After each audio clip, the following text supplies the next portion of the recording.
usted quiere palabra de Dios, vaya por favor conmigo a esta palabra en Lucas capítulo 12, versículo 29. Se llama ¿Cómo organizar mis prioridades? Lucas capítulo 12, versículo 29, la palabra de Dios para todos dice: no estén pendientes de lo que van a comer o a beber, ni se preocupen por eso. Mire, lo que le voy a explicar en esta noche es algo muy básico de la vida espiritual. Dios Todopoderoso se mueve a través de principios espirituales. Por eso Dios dejó leyes, porque Dios no puede quebrantar sus propias leyes. Y una de esas leyes, escúcheme, es que todo lo que sea nacido primero le pertenece a Dios. La Biblia dice que Dios es dueño de los primogénitos de tanto seres humanos como de animales. De las primeras cosechas, todo lo primero, ¿a quién le pertenece? En mi caso, aquí están mis hermanas, a Lucy y Ángela, y ellas son mis hermanas menores y yo soy el primogénito. O sea que yo le pertenezco a Dios. Pero, escúcheme, Dios envió que para no llevarse la vida de los primogénitos, o sea, no matarlos, tenían que redimirse los primogénitos. ¿Y cómo se redimían? Con 30 monedas de plata. ¿Usted sabía esto? Si no lo sabía, pues por eso lo chismoseo. Ojo, ¿cuánto valía la vida de un primogénito? Por eso a Jesús, cuando lo traicionaron, ¿cuánto costó la traición? Porque era la forma de quitarle a Jesús la primogenitura. Nadie sabía, ¿sí o no? Me fascina el silencio, porque cuando la gente dice amén, amén, pero cuando queda silencio es porque algo está pasando. Y esto es tremendo, porque el primogénito era de Dios, pero la gente llevaba una ofrenda de 30 monedas para poder redimir, es decir, guardar la vida del primogénito. ¿Por qué? Porque, escúcheme, el primogénito tenía la capacidad de bendecir a toda la familia. Por eso mis hermanas, aunque sean las menores, no son menores a mí en cuanto a bendición, sino que por la bendición del primogénito son bendecidas toda la familia. Escúcheme esta historia. Usted conoce a José, el hijo de Jacob. José es el menor, ¿sí?, de los hijos, y el último es Benjamín, que él no lo había conocido, porque pues cuando lo vendieron él no había nacido.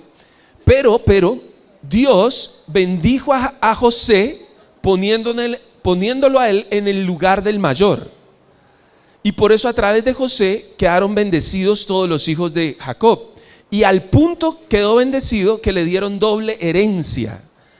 Ojo, la doble herencia solo le pertenecía al mayor, pero José tenía 2 tribus en el pueblo de Israel, que era Efraín y Manasés. Los 2 hijos de José tenían doble porción de territorio. ¿Por qué le explico todo esto? Porque Dios, aunque Él no rompe las reglas, Él las acomoda para bendecirlo a usted. Tan raro eso, ¿sí o no? Es muy raro. David era el menor, pero Dios lo usó a él para bendecir a la familia de Isaí y terminó siendo el rey. ¿Aló? ¿Sí me está captando la idea? Dios a veces bendice al menor porque, aunque Dios no rompe sus leyes, las acomoda. Es más, Isaac no era el mayor, era el segundo después de Ismael, pero Dios no bendijo a Ismael. O bueno, lo bendijo pero menos. Bendijo a Isaac con la promesa de su papá Abraham. ¿Por qué le explico esto? Es importante, porque si Dios se mueve por leyes, yo tengo que comprender los principios que motivan a Dios a bendecir a alguien. ¿Y cuántos quieren bendición este año? Dígame amén.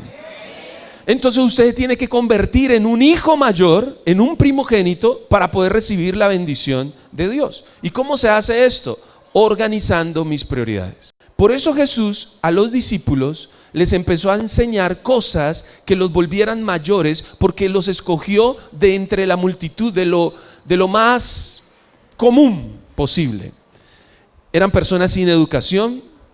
De pronto habían unos como Mateo, que Mateo tenía recursos, y los que han visto The Chosen ya tienen como más idea de cómo era el contexto, ¿no? Estos discípulos de Jesús, como Pedro, como Juan, como Jacob, eran personas sin influencia, sin educación, no tenían un contexto fuerte, Pero Jesús les enseña principios para ponerlos como apóstoles. Ojo, primero fueron discípulos y luego fueron apóstoles. Por esa razón, Jesús les enseñó acerca de las prioridades. ¿Para qué? Para que ellos pudieran pasar de ser lo menos a lo mayor. Y a veces, cuando empieza el año, nosotros no caemos en cuenta que tenemos que evaluar cómo hemos llevado nuestra vida y nuestra relación con Dios. Que a veces pensamos que asistir a la iglesia es suficiente para que Dios nos bendiga porque nos portamos bien, entre comillas. Pero Dios está esperando que usted pase de lo menos a lo más para poderte bendecir. Y para eso usted tiene que organizar sus prioridades. ¿Estamos de acuerdo? ¿Ahora sí? Ahora, la palabra de Dios dice aquí, yo me voy a concentrar en lo que dice la Biblia para que usted se pueda llevar todo el mensaje. Lo primero que dice Lucas, que Jesús está hablando con sus discípulos, es: muchachos, no estén pendientes de lo que van a comer o a beber, ni se preocupen por eso. La gente que no conoce a Dios trata de conseguir esas cosas, pero su Padre sabe que necesitan todo esto. Lo primero que usted debe desarrollar para acomodar sus prioridades es aprender a pensar como Dios piensa. ¿Cómo piensa Dios? Fíjese que en la creación, Dios, el propósito de la creación era formar un hogar para el ser humano. Pero ¿creó primero al ser humano? No. ¿En qué día creó Dios al ser humano? En el penúltimo, porque en el último descansó. Porque Dios también descansa, ¿no? En el sexto día. En el sexto día Dios crea al ser humano. Pero, escúcheme, ¿cómo piensa Dios? Dios se anticipó, porque te imaginas Dios en la nada, así en el espacio vacío, y Dios, ay, quiero crear al ser humano. Hágase el ser humano, se muere. No tiene dónde ponerlo, no tiene atmósfera, no hay aire, no hay nada. Ay, sí, claro, tenía que primero organizar. ¿Cómo piensa Dios? Dios anticipa una bendición para el ser humano, ¿cierto? Y dice: lo voy a crear a mi imagen y mi semejanza, pero para eso voy a organizar una casa para él. Y eso es tremendo, porque cuando Dios te llama a ti y a mí, nos llama, Él antes de llamarnos nos ha organizado una bendición, nos ha preparado una bendición. ¿Aló? ¿Eso le parece tremendo o no? Y no cualquier bendición. La Biblia dice que Dios creó lo mejor de lo mejor, el paraíso, el jardín del Edén, y había de todo. Y por esa razón, cuando Dios crea al ser humano, ya todo estaba listo para que él viviera bien. Si yo no pienso como Dios piensa, siempre voy a estar atrasado al plan de Dios. Siempre voy a estar pensando que yo tengo que solucionar las cosas en el camino. Y así nos enseñan a veces en la casa. ¿Cómo es que son los dichos de las abuelas? Ahí vamos viendo qué pasa. Amanecerá y veremos. Ahí en el camino vamos aligerando las cargas. Ahí espere a ver qué resulta. Y resulta que no resulta. ¿Por qué? Porque no podemos vivir sin anticipar la voluntad de Dios. Yo tengo que conocer. Me fascina cuando Dios llamó a Abraham y le dijo: vete a la tierra que yo te mostraré. Le anticipó una bendición y le dijo: yo te bendeciré, engrandeceré tu nombre, serás bendición. A todo el que te bendiga lo bendeciré, al que te maldiga lo maldeciré. Ya Abraham tenía anticipado una bendición y por eso cogió sus maletas y se fue. Dijo: tranquila mujer, vamos, que Dios está con nosotros. ¿Y usted cómo sabe? Porque Dios me dijo que me va a bendecir. Mire, eso es tan tremendo, porque aquí Jesús involucra un concepto de pensar como Dios piensa, que a veces nosotros no caemos en cuenta, y es: tu Padre sabe que tú necesitas eso. Mire, tan malos hijos que somos a veces con Dios, que no le pedimos de la forma correcta, que no le pedimos a Dios con la confianza de que Él es nuestro papá y que sabe que tenemos necesidad de esas cosas. Y por eso no pensamos como Dios piensa. Dios piensa bendecirnos, punto. ¿A usted qué le interesa? Que Dios lo bendiga. Ore con esa fe, ore con esa fortaleza y pídele al Señor: Señor, tú sabes que necesito esto. Pero muchas veces no pensamos como Dios piensa porque pedimos cosas que en realidad no necesitamos, cosas que no necesitamos. Y no estoy hablando de cosas materiales. A veces queremos que pasen, sucedan cosas que en realidad no son importantes, no son valiosas. ¿Usted necesita dinero o necesita la provisión para su hogar? Son cosas diferentes. ¿Usted necesita darle algo a sus hijos o que sus hijos sean personas de bendición y que sirvan a Dios? Son dos cosas diferentes. Y yo por eso tengo que pensar como Dios piensa. Yo debo orar de la forma correcta para poder edificar y organizar mis prioridades. Leamos el siguiente versículo, el 31. En vez de eso, en vez de estar persiguiendo lo que los demás persiguen, busquen el reino de Dios y lo que necesitan, ¿les será qué? Dado. Lo segundo que yo debo hacer, no solo es pensar como Dios piensa, sino que debo hacer lo que Dios hace. Para organizar mis prioridades, yo debo pensar como Dios piensa y hacer lo que Dios hace. ¿Qué hace Dios? Bueno, la Biblia dice que Dios está estableciendo su reino en la tierra. Por eso el Padre nuestro dice, hágase tu voluntad en la tierra como se hace ya en el cielo. Dios tiene un reinado y ese reinado lo está estableciendo en la tierra a través de su iglesia, es decir, a través de nosotros. ¿Está conmigo? El problema es que nosotros a veces estamos involucrados en nuestro reino personal. ¿Cuál es nuestro reino personal? Le voy a poner un ejemplo. Nuestro reino personal a veces es nuestra casa o nuestro apartamento donde usted vive. La gente en su casa a veces vive de una forma a la que Dios no le agrada, pero es mi casa y yo veré lo que hago en mi casa.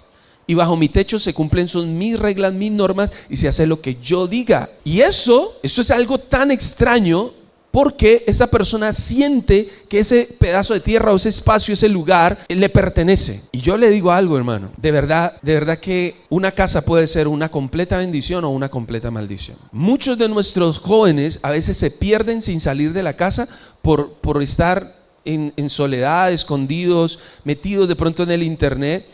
Yo tengo padres de familia que me dicen, pastor, visite a mi hijo o ayúdeme, dígale a los jóvenes que visiten a mi muchacho. Él la pasa todo el día ahí encerrado, metido en el celular o en el computador o en la televisión. No sale.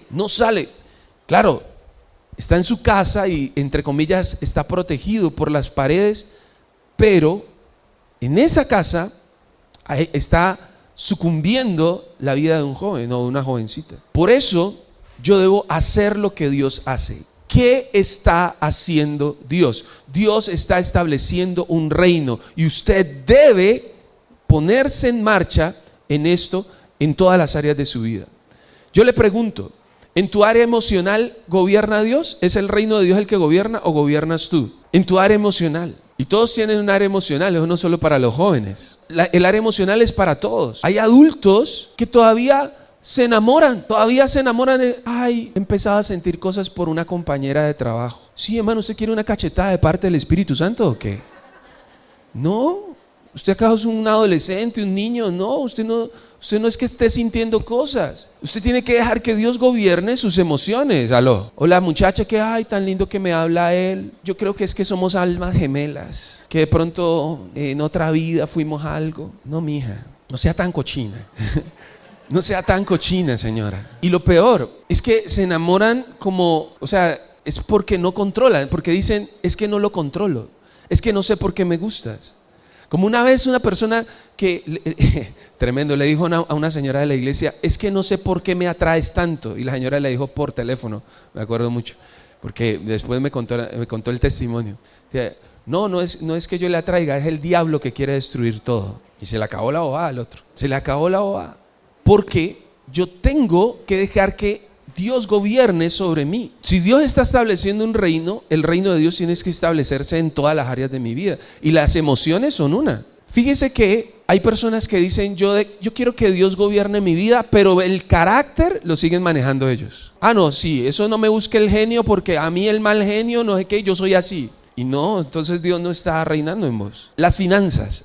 Este mes vamos a hablar un poco de las finanzas porque pues la idea es que usted sea bendecido económicamente, ¿sí o no? Y yo le pregunto algo, ¿quién gobierna en tus finanzas? ¿Los antojos? ¿La urgencia? Porque a veces incluso hay personas que justifican sus deudas en que tuvieron una urgencia. Esta parte es muy dura, ¿oís? Esta parte es como para no decir amén, sino como ay. ¿Por qué estás endeudado? No, es que me tocaba pagar algo urgente. La moto se me dañó y había que arreglarla rápido. Ah, bueno, ¿y por qué entonces tenés otra deuda? No, porque esto me pasó y necesitaba urgente. Y yo le creo, hermano, sí, hay urgencias. Pero ¿por qué entonces no has establecido un plan en tu vida económica para poder dejar que Dios gobierne sobre tus finanzas? Hay un libro que se llama La Biblia y el dinero. Y dice ese libro que hay 3 formas de pagar una deuda. Yo se las he dicho. ¿Alguien se acuerda de las 3 formas? Por lo menos la primera, que se acuerde. ¿Cómo se paga una deuda? La primera, pues sacar la plata y pagar. No, pero la primera es vaya y pida perdón a la persona a la cual usted le debe. Y eso parece raro, eso parece extraño, pero a mí me ha funcionado. Y hay gente a la que yo le debía que nos dice, no la puedo perdonar, pero le puedo bajar. Sirve, ¿no? Por pedir perdón y te rebajan la deuda, ¿vale?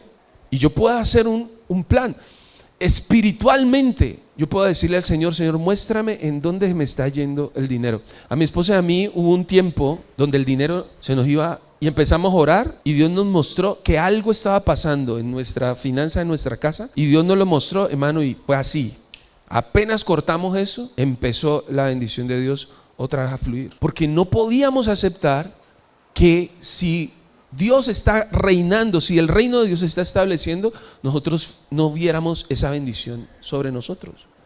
En todas las áreas. En la salud, hablemos de la salud porque la finanza está difícil. ¿Cuántos van a bajar de peso este año? Dígame amén. No, yo levanto la mano porque en serio voy a bajar de peso.